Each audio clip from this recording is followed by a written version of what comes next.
from sportschatplace.com and pickdogs.com. Saturday, June the 6th, 2020. Man, I can feel the build, right? Like something's coming, right? It's like the NBA we know is coming, the NHL. Well, they said they're coming, but they won't tell us.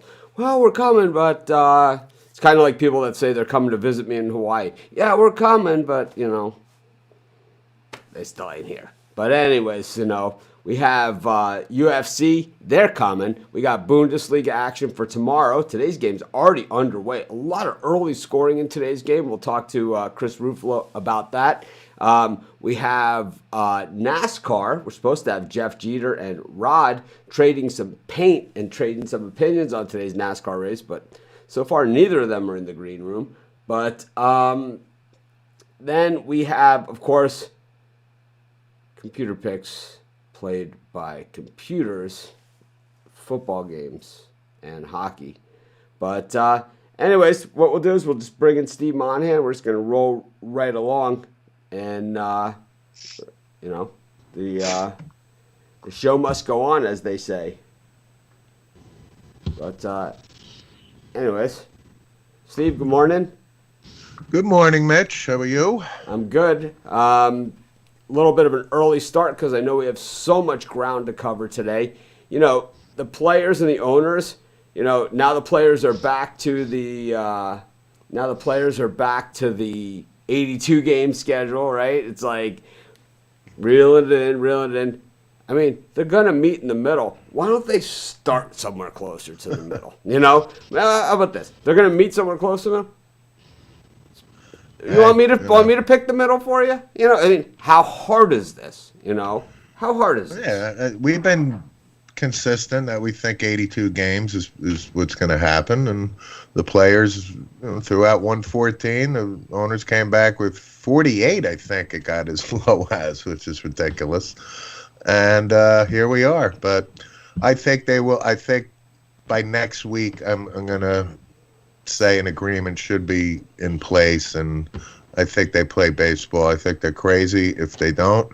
Like we talked about with the collective bargaining still for next year, it could be, if they don't play this summer and then there's a double whammy of a strike next year, baseball, you think they were in the doldrums before McGuire Sosa, that fraud, brought them back in 98. This one would be really tough to come back to. So the things that we're hearing right now is that the players have some leverage here, and this is the leverage. Okay, I'm not making this up. This is not like, hypothetical. This is the leverage that the players say they have, outside, of course, that they're the guys who play the games. Okay, number one, an extended postseason. Number two, miking of players. Okay, number one, I don't care. Number two, I care less than I care about number right. one. How about you, Steve? Yeah, I'm with you 100% on both. I mean, Could care. Is this leverage of Couldn't any care less. way, shape, or form? I mean, None. I mean, I don't see. I'm missing the leverage here. Okay, I don't watch the games with sound. Number one. Okay, I don't watch the games with sound because, nothing worse than Joe Buck, Tim McCarver. These guys here are rolling over in their grave when they hear these guys ramble on. There's nothing worse. So it's like, I don't listen to the games with sound. As a matter of fact, most people that have the MLB package, which is the only way to watch Major League Baseball these days, you got the grid up on, and it's like you got all the games on at once. You can't listen to all the games. I do not care what these players have to say in game. I'll tell you what, I don't care what they say after the game. It's like, I don't understand the leverage here. And as far as an expanded postseason, they expanded the postseason. I don't know how long ago it was when they went to this ALDS and NL. It's like, I don't even like that. Yeah, I don't even like hasn't hurt ratings. I think expanding the postseason and the NFL, I think is going to do it too. It hasn't hurt. It hasn't hurt ratings. Okay, so the I don't Atlanta think so. Braves. Okay, the Atlanta Braves, when they were going through that run, okay, the John Rocker run, right? When they went through the run, and it's like they Glavine, Maddox, and it's like we call it the John I mean, that's terrible, right? Smalls, it's like, but you know what I'm talking about. Yeah. Well, thank God John Rocker's not playing today with all that's going on. Oh my God, empty seats at these, NLDS games, and you still see it today. Empty seats in those NLDS games. Yeah, but I'm talking overall TV ratings and stuff like that. I don't see it, man. I don't see it. I don't think there's an NL or ALDS, especially an even earlier round or a less meaningful baseball game. I think you stick up a Jaguars-Panthers Monday Night Football game and it stomps the living crap out of it. How about that? That's right. Right. But it's better ratings for Major League Baseball, and to your point, they're not going to beat the NFL any way, shape, or form. Like you said, you pick two of the worst teams in the NFL, you throw them on Monday night. Well, I'm not even saying they were the worst teams at all, and no apologies to Panthers and Jaguar fans if that's how that came off. I'm talking about two small market teams. That's all I threw out. That was two smaller markets. It was. I meant that was what was meant by that. Not that the Panthers stink, because the Panthers are good year, bad year, good year, bad year. So they might be a loaded gun this year. Right. All right. So, I think with Major League Baseball, we got to find the middle. But as much as these guys are stonewalling, do you see a little bit of softness here? Because I see two pillows going at it. Yeah. I see a pillow fight. I've seen Major League Baseball fights where it's like, guns blazing. Yep. This looks like a pillow fight compared to that. Yeah, and I think by next week, I think an agreement will be in place. It has to be, They figured out on ESPN yesterday, and we're friends of ESPN. We're not competitors of ESPN. We're sponsor some stuff that we do, right? I mean, they're just a great place, and be sure to check out tonight's UFC fights on ESPN Plus. If you haven't signed up, you can go to any of our UFC articles, just click on the link and sign up. You get a free year of the ESPN Plus. Plus, I think you get a discount on tonight's pay-per-view card, Amanda Nunes. But no shameless plugs going on there. But anyways, these guys came up and figured out exactly how much the differential was, how much these guys make. And it was like, when you break it all out, and especially down to now an 82 game, it's like, it's really not that big of a deal. And there are places to make it up. And I came up with the perfect idea to make it up, and that is just throw a couple logos on the uniform sleeve or something, It's like everybody else does it. And it's like it's not like Major League Baseball is the pure game that it claims to be. I mean, come on, these guys are the worst of the worst when it comes to saying it's all about the money, right? They were the first ones to say it's all about the money. They continue to say it's all about the money. That's all they ever talk about is money. So why would this be any different? Yeah, but in Major League Baseball there was a long history of players just getting completely raped by the owners decade after decade. And when Marvin Miller, became the head of that union in the 70s, they've been making up money, but it's all about the money. It's all about the money. It's ridiculous at this point. It is ridiculous. Anyway, speaking about ridiculous, I'm going to bring in the Puck Dogs here. We're going to talk UFC fights. Steve, we'll see you in just a little bit. You got it. Wrap things up. But anyways, that was Steve Monahan from Sports with Mono E Mono, Pick Dog, Sports Chaplays. Just an all-around sports historian and an all-around good guy. Got Rod Zawacki and Chris Ruffalo for the eye candy section of the show. Guys, UFC fights tonight. The main event, I don't know if this is really an event at all. Are we looking here? Oh, good morning, by the way. Good morning to. Morning. Good morning. I just filibustered you without even the good morning. That was like, that was the old, aren't you going to buy me dinner first? It's kind of like, it's kind of like, that was almost like my dog when I take him out for a walk. There's no hello, there's no nothing. He goes straight for the snip. He sees another dog, it's straight for, it's like, there's no. No, not even a cup of coffee, not going to buy you a drink. He's down to business. Anyways, is this main event an event at all? obviously you can't bet it if you're betting Nunes, right? You can't even. It's unbettable here, because so much It's can happen. bettable No, as long as you're not putting money line. right. But I'm talking about. That's where I'm going. But it's like you can't if you go money line on Nunes, and we all know that MMA, boxing, these are sports. One punch changes everything, and it happens. And anybody that steps into any of these rings, especially in a championship fight, they rarely put an absolute patsy. I mean, maybe when Muhammad Ali used to be on Friday Night Fights, and they would do, he would fight like the Welch champion or something, James the Bleeder Cooper, and Henry the Bleeder Cooper they had, and it was John Pierre Koopman was the guy he fought. It was like the Lion of Flanders was his nickname. I mean, those guys obviously had no chance, against Muhammad Ali. Conor McGregor had no chance against Floyd Mayweather, but any chance here, and if it's not a chance, are we looking at prop bets as when the knockout will happen? Rod? For me, Spencer's not. It's pretty tough. She's going to hang in there, and I think this goes the distance for me. For me, I'm taking the over 2.5 rounds, minus 125. I think that's easy. Spencer's shown she has a good jaw. She can get hit. She has a strong fist. She can punch back as well. This is definitely not a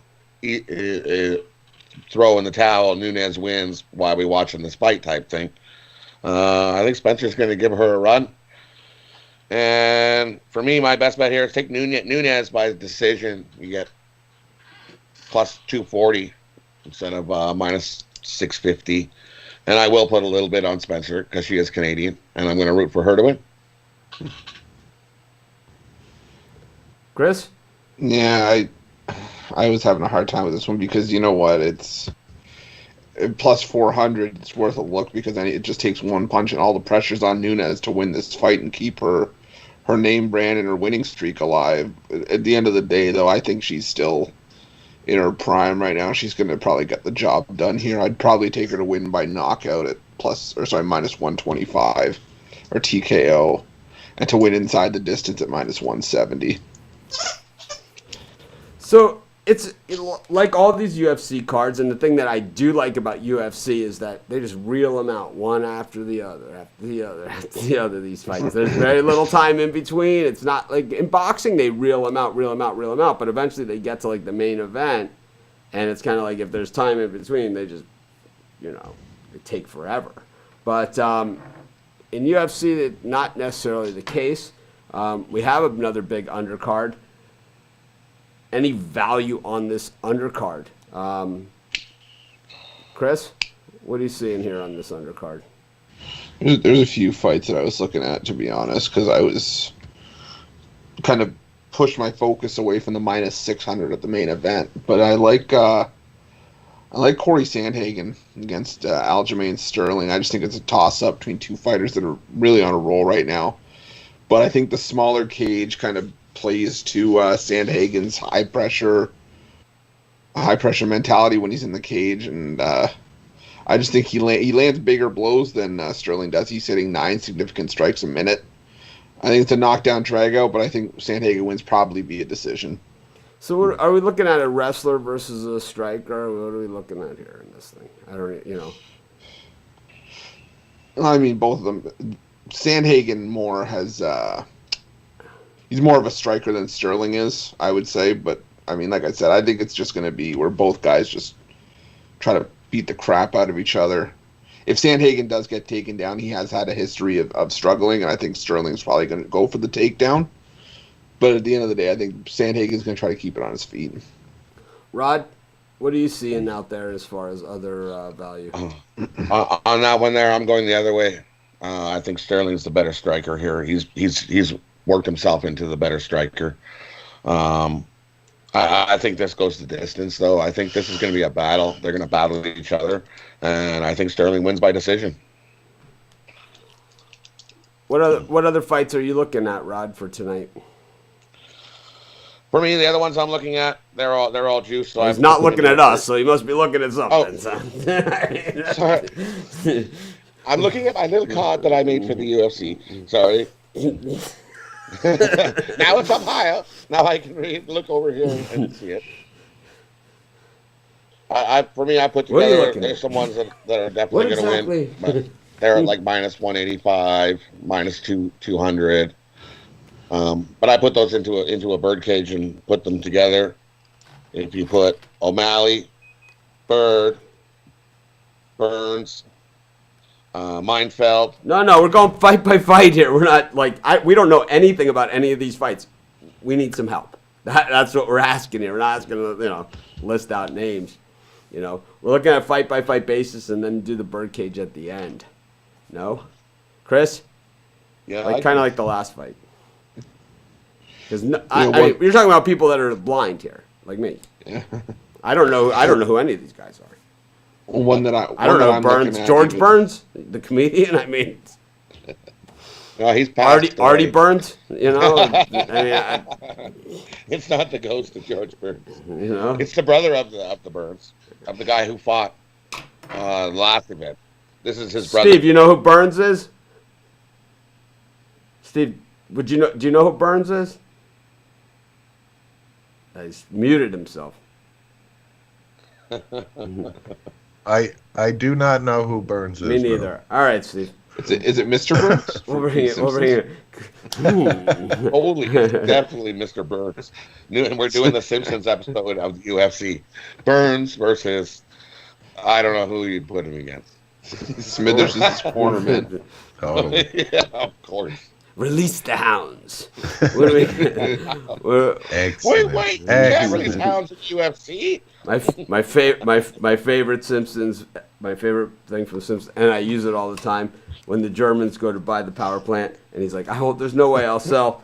Slides the paper across the table, looks at it, and he says, "I graciously accept your offer." I use it all the time. Anyways, Steve, we'll bring it back. I just wanted to know because I'm trying to, it's all work in progress here. I think one fight that I'm looking at, even though it's heavily juiced on the money line, is Chase Hooper against Alex Caceres. I like Hooper. He's only 20 years old, but he's coming in owning a 9-0-1 record, and we saw it with the Mackenzie Dern fight where the UFC has these kind of up-and-coming fighters, and they kind of feed them a bone here and there to sort of build up their record, build up their profile. Hooper's got to work on his striking defense and his wrestling to prevent takedowns, but Caceres is going to be the guy to exploit those weaknesses. He only has one knockout in 21 fights.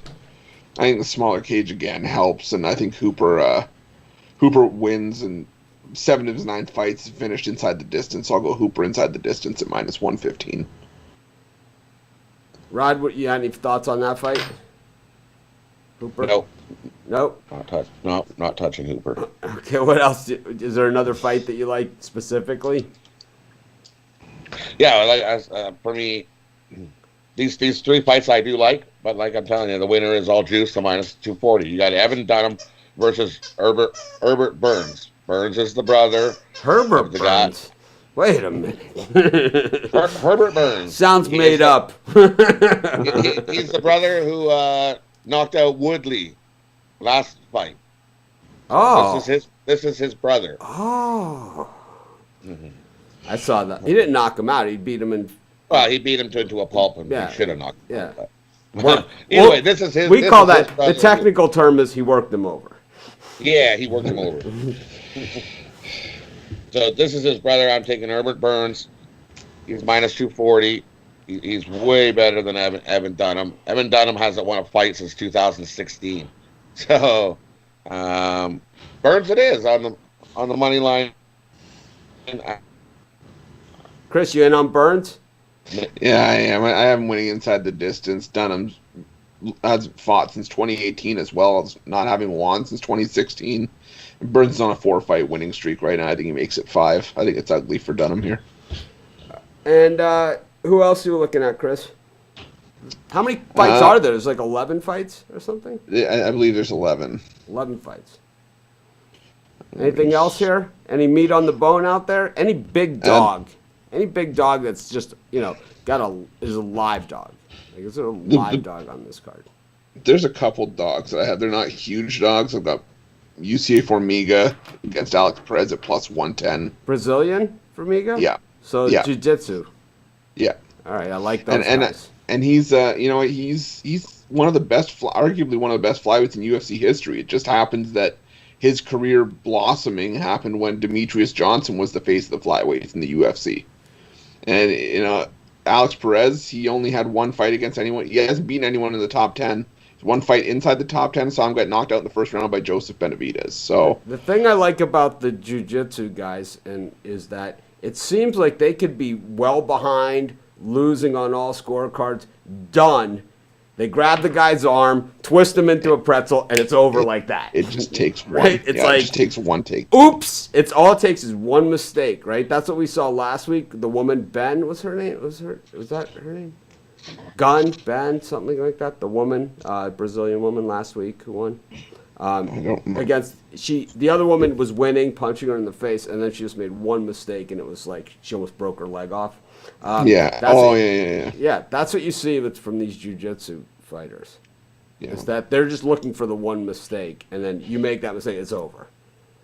They might take a couple knees to the face in the process, but that's what they signed up for.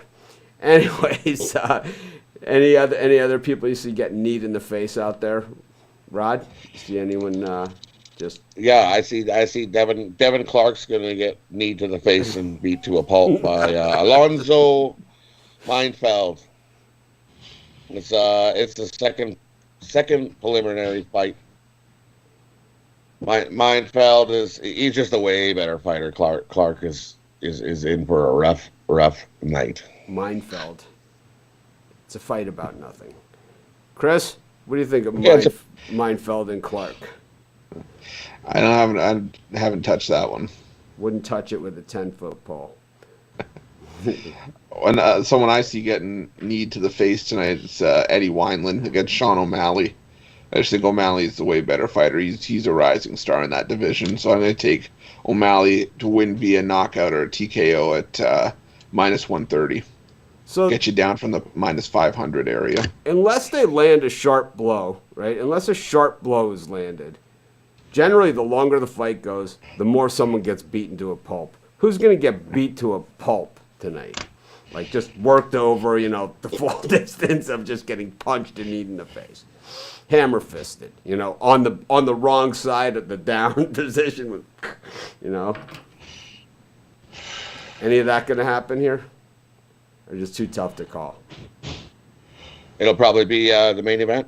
All right. I bet you Spencer's going to get her face is going to be rearranged. She's going to be bloodied. Well, that's for sure. Well, Rod's chomping at the bit here with some parlays and bird cages. No, I got one here. Here's my underdog of the fight. We got Cody Stamen versus Brian Keller. If you remember the name Brian Keller, he was an underdog who won a couple events ago against Azuri. He upset Azuri. Big guy. I think he comes in, he can do the same. I think he can beat Cody Stamen. Heavyweights? What rank are they? I don't know if they're... Because you said big guys, so there's big guy heavyweight.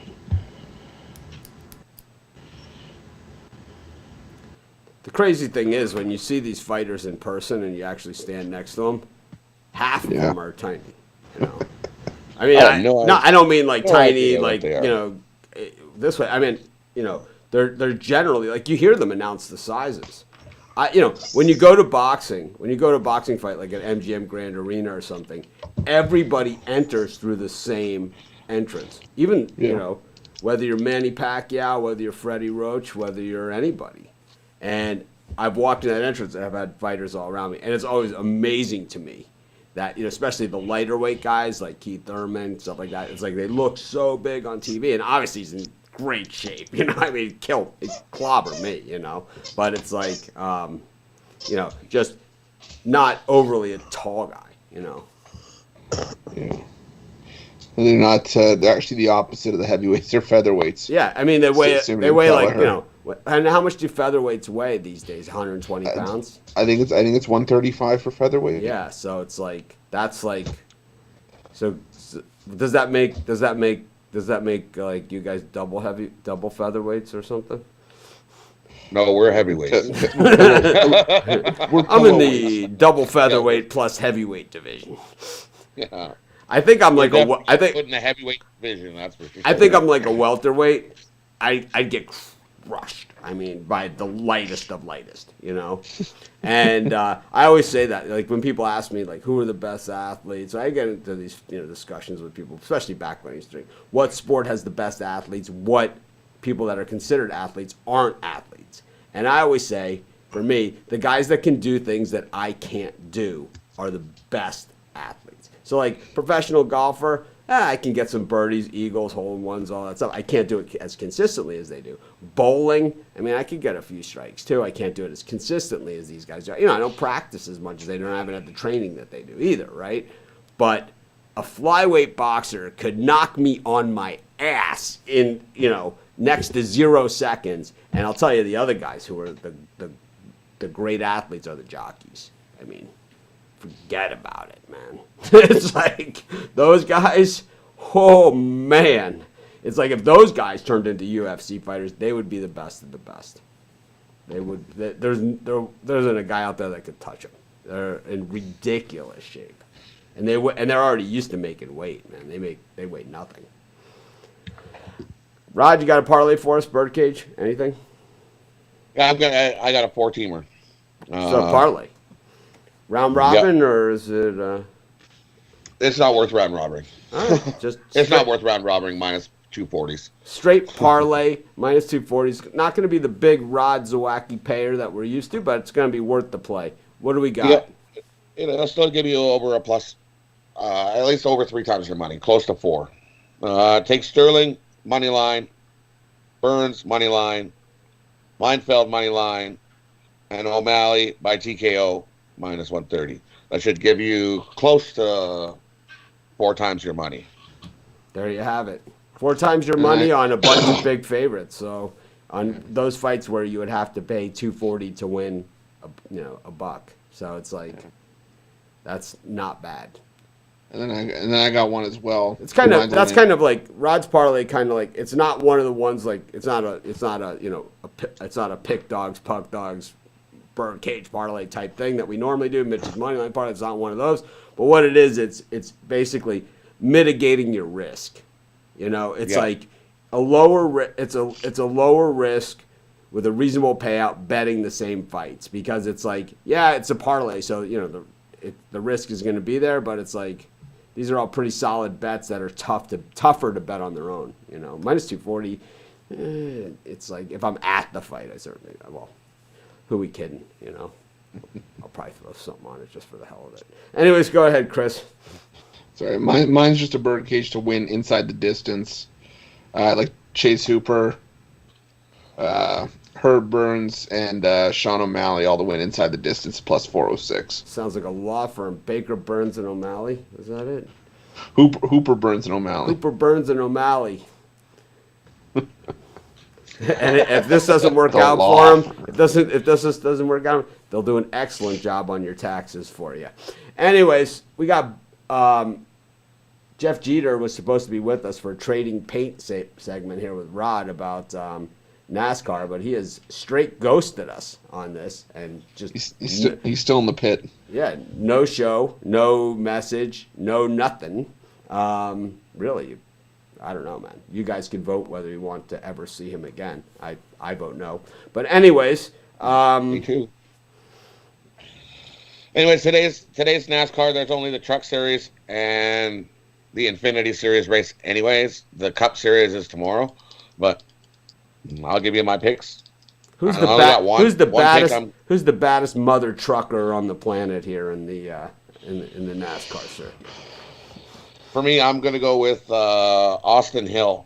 I think he's right there. What kind of trucks do they use for this? I know nothing about this. Like, what truck bodies do they use? Is it just like regular NASCAR where they have all different ones? Because I had a Toyota Tacoma for a while, man. It's like the official truck of Maui, a white Toyota Tacoma. Man, it's like everybody has it. It's like you're at Costco. It's like there's a white Toyota Tacoma with its lights on in the parking lot. It's like Store empties. What do they use different trucks, or is it just a set? No, it's all the same. They all look the same body of truck. It's a Ram body, I believe. So they all use Ram. It's a Ram truck body that they use. All right. Dodge Ram. I didn't even think they made those anymore.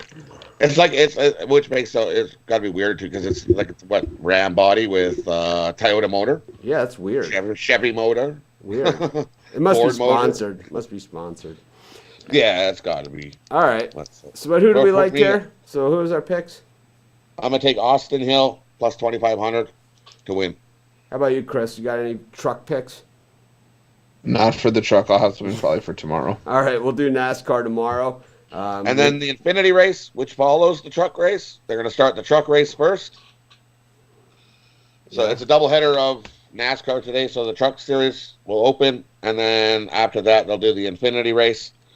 And I have one pick for that as well. My pick for that, I'm going to take Harrison Burton to win the Infinity race.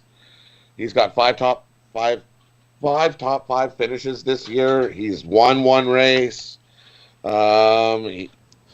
He's racing really well this year. He races for Joe Gibbs, and he does great on these 1.5 mile tracks that they got here in Atlanta. You ever think these NASCAR guys like sit around with a couple, with like a couple of 12 packs, and they're like, why don't we try both of these at the same time? It's like I could see it, It's like, I got an idea. We got the Infinity race. We got the truck race. Let's just do them at the same time. Imagine. And do them opposite directions. Oh, man. That would be a mess. But on the same track would be crazy, They could do like horses. You could have like an outside track and an inside track. And yeah. And the turf. Yeah, and the turf, yeah. Big race in that today. It's the Santa Anita Derby today. Oh, is it? It is, yeah. I didn't know. Bob Baffert Santa got about Anita 6 Derby horses going in, or what? Baffert got a 1-9 for us there. Yeah, I'm gonna. Baffert's 1-9 is. So he's got well, because he lost 2 of his guys. He lost Charleston. Yeah, he's out. He got caught with. They must have been juicing his horse because he got. Wait a minute. That horse got tested for illegal drugs. They're juicing horses? No way. They have found illegal drugs in a Baffert horse. There's no way I would bet on a juiced horse. So he got suspended, and then his other horse, Nadal, he retired early. There's no way it would happen that I would bet on a juiced horse. You wouldn't know. Well, I had a hunch. Yeah, well, we all had a with hunch. This one. For me in that race, I'm going 7-5. I have it by number. I don't have name right off the hand. My iPad went kaputski. So. All right. Maybe we'll come back for a live update on that Santa Anita Derby. What time is the race? Yeah, it'll be this afternoon. All right, so if I'm around and Rod's around, maybe we'll do a quick little live show for the hell of it from here in the studio and do some Santa Anita Derby picks. All right, last but not least, well, second to last and not least, we got Bundesliga. Chris, you want to lead the way? Let's take a look at today's Bundesliga because we started early, but we're actually running well on time here. So I've kind of kept everything on point. I know that Hoffenheim was trailing early, and now they've come back and knotted it up at 1-1, while Munich was down 1-0 with the early goal by Leverkusen, and Bayern has come back with a fury with 3 goals on them. Chris's favorite team, well, second favorite team, mine's up 1-0, and of course his official fan club team, Paderborn, just not getting it done once again, losing 1-0. But any in-game action here that we could jump on, especially we got a few 1-0 games here and a 1-1 game. I know Rod liked a lot of ties today, but looks like there's a definite possibility for 3 of them. I just think was Leverkusen and Munich. I think was one of them though. Yeah, and Might be in Leverkusen trouble there. fell apart.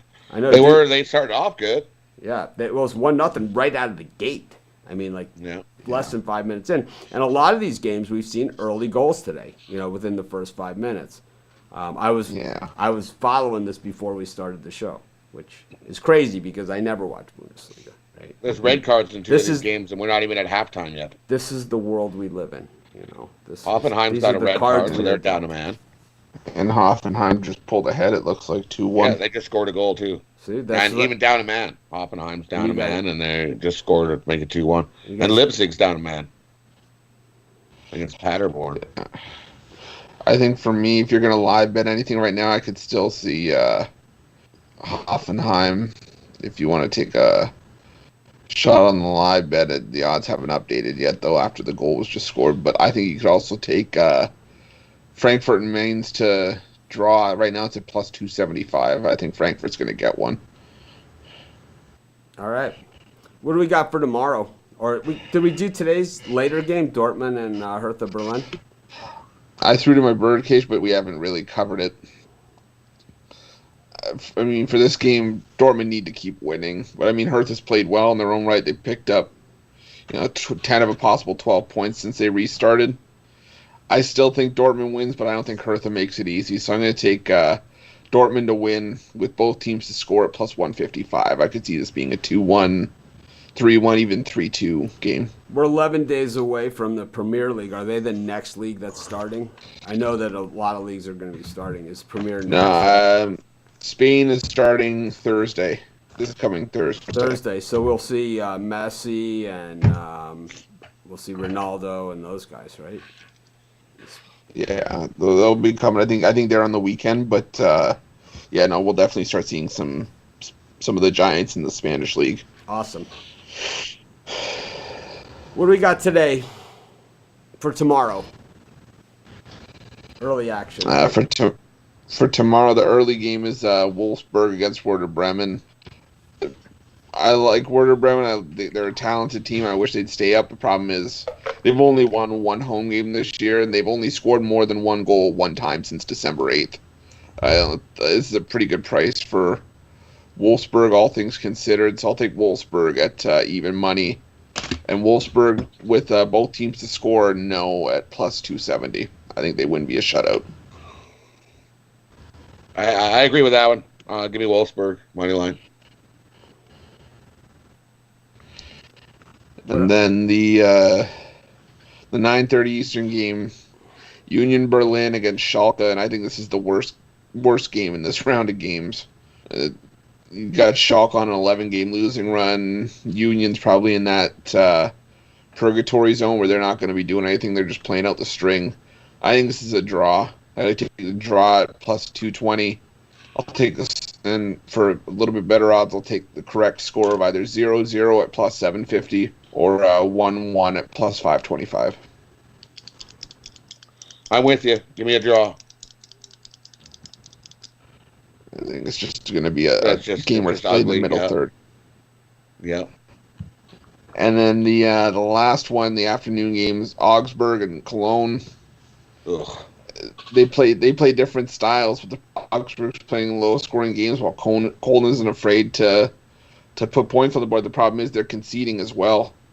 So the last four of the last 6 and 5 of the last 8 have all ended in draws. So I'm going to take the draw here as well at plus 240. And I'm going to take a shot at the correct score of 2-2 at plus 1,000. And maybe even the draw with the over 2.5 or 3.5 goals at plus 850. Wow, we're on the exact same thing. I like the draw here as well. So my 3-teamer for tomorrow is Wolfsburg, draw. It's the exact same. Who's your guys' number one pick for tomorrow in soccer? We got a question here. The soccer's today. There's only one game left, so there's only one game for them to pick, and they both took. They already did that one, but so tomorrow Wolfsburg is the play. If you just have one. Yeah. All right, Wolfsburg. The answer is if you're looking for a winner. Wolfsburg. Anyways, we're gonna bring in Steve Monahan. We're gonna go do my favorite segment, Sim Picks, simulated picks. These are computer games played by computers that people are betting on. Okay. Chris, how did we do yesterday? So yesterday, the Jets beat the Browns 26-6. Wow. Baker Mayfield wow. just not having that simulated season he had hoped for. The Texans beat the Chiefs 33-23. The Cowboys beat the Packers 41-17. Wow. I'm just trying to get the score of the last game. Chargers and the Rams. Go Chargers, go, or else I'm 0-4. Yeah, I was not doing too well last I checked. You just have a tough time grasping the conditions of these simulated conditions. Right. We need like a horse program. Especially when We need like a horse program for simulated games. It's like, he's a mutter, his mother was a mutter. That one was a mutter. His father was a mutter. His father was a mutter. The Sharks beat the Ducks yesterday in overtime. Another winner there. Who stepped on a duck? And there is no hockey today. No hockey. No simulated hockey. No computer versus computer hockey today. And the Rams beat the Chargers 48-41. For the clean sweep of 0-4. 1-3. 1-3. Yeah, it was a tough day at the office in simulated football. So we should get shirts like the next. I have all the Pick Dog shirts, of course, ready to go for when we resume. But the next round of shirts, a lot of people want shirts with sayings, and maybe we'll do some small runs of some shirts with sayings. But I think we should say Sim Picks is a tough way to make a living. I think it is, man. It's a tough way. It is, man. What do we got today? Action. I know generally they have a bigger card on Saturdays, but I didn't give it a lot of attention at the websites because of everything else that's going on today. Lately, they've only been running 4 games. Yeah. Okay. So today, the overhead's got to be killing them. Yeah. Today at 12 Eastern, Bills -4.5 against the Lions. Blake Snell's did the negotiations on how many simulated games they'll play. Bills against the Lions. I like the Lions with the points and money line. Bills against the Lions? Is the game? What's the spread? Bills -4.5. Yeah, I would never take the Lions, and I never take the Giants. Bills it is. Bills for sure. Yeah. I'll go Bills. Go Lions. Lions. Chris is doing after yesterday's beatdown, he's doing the old. I'll just take the opposite of what I think is going to happen. Yeah, exactly. And that'll come bite you in the butt because it'll be normal day. The technical term for that one is what they call that one in the book is the Costanza approach. Oh wait, it's Buffalo in the light snow, so definitely taking Buffalo now. Detroit can't play in the snow. At 3 Eastern, Steelers -6.5 against the Broncos. I'm going to take the Steelers. I'll go Steelers. I'm gonna take the Broncos +6.5. Broncos with the points and money line. Chris, money liner today. Go big. If you look, I went all 4 money line, so I will. We'll go 7 o'clock. Ravens -6.5 against the Colts. Ravens. Colts with the points and money line. Ravens for me all day. Yeah, Ravens -6.5. And the last one, Packers -3.5 at the Seahawks. What time is this game at?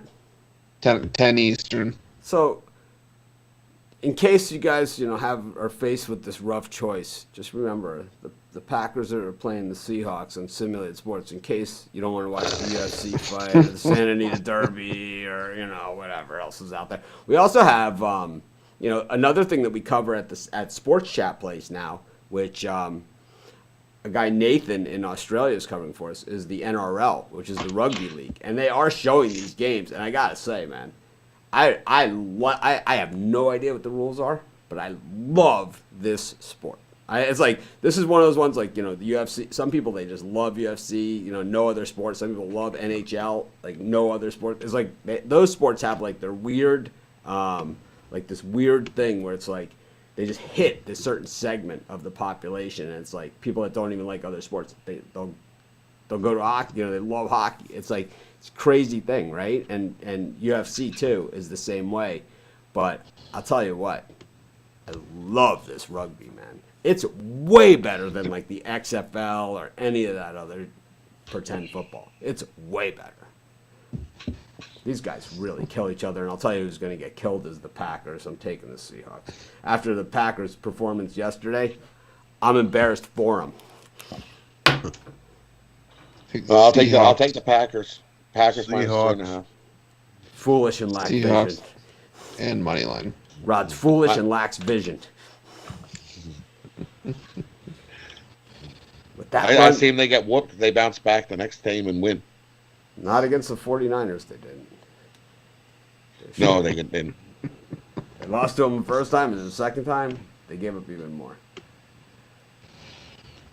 All right, I guess that wraps up today's show. I'm getting back in the water. I'm surfing again, and I had stopped surfing. For those of you guys that didn't know, I had stopped surfing since October. I had a foot injury, nearly lost my the big toe on the left foot, and that will slow you down a little bit. Definitely more of a Band-Aid, and the one thing you want to avoid is if you have a cut, you don't want to go in the ocean. You don't want to get a staph infection because, there's no really other way to put this. They give you an ass shot. I mean, that's really what happens. It's like you get staph, it's an ass shot. It's not like, oh, we're going to give you a shot, and you do one of these, you're like, yeah, when's the last time you got an ass shot? Anyways, speaking of ass shots, I'm out of here. Have a great day, everyone. Enjoy your Saturday. Rod and I might be back later. It depends on what time that race is at. But normally these Pacific Coast time races, something like that for Santa Anita Derby, could be in that 6 to 7 Eastern time range. Yeah, I'm going to say that's what it is. Could even be later. So we'll try and shoot back for the Santa Anita Derby picks, and maybe we'll watch the race together. We can't show the race on here or listen to the commentary on here, but we certainly can do our own commentary of the race as it goes. But anyways, have a great day, everyone. We'll see you guys later on. Maybe. If not, we will see you tomorrow, and we'll talk about the UFC beatdowns. We got more Bundesliga, more NASCAR, more simulated picks. I'm sure the baseball guys will make an ass out of themselves again today in one shape or form. So we'll have plenty to talk about. Steve, Chris, Rod, thanks for joining us, and we'll see you tomorrow. Thank you. Have a good day.